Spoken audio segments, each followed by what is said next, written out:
মই হিমন্ত বিশ্ব শৰ্মাই কৈছোঁ। মই জানো ব্ৰিটেইনৰ প্ৰধানমন্ত্ৰীৰ দৰে যিকোনো সময়ত মই কৰোনাত আক্ৰান্ত হ'ব পাৰোঁ। মই জানো যিকোনো সময়ত মোৰ মৃত্যু হ'ব পাৰে।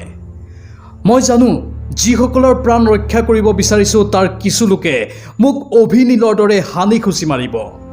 মই জানো কিছু লোকে মোক বিভিন্ন অশ্লীল গালি পাৰি জীয়াই মাৰিব, মানসিক অত্যাচাৰ কৰিব।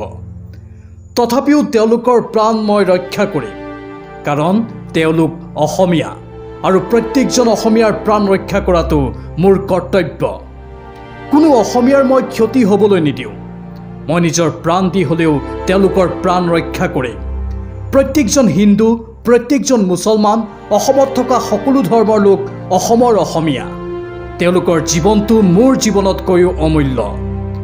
মোৰ প্ৰাণ গ'লেও যাওক, কিন্তু মই প্ৰত্যেকজন অসমীয়াক জীয়াই ৰাখিম। তেওঁলোকৰ কোনো ক্ষতি হ'বলৈ নিদিওঁ, এয়া মোৰ দৃঢ় প্ৰতিজ্ঞা।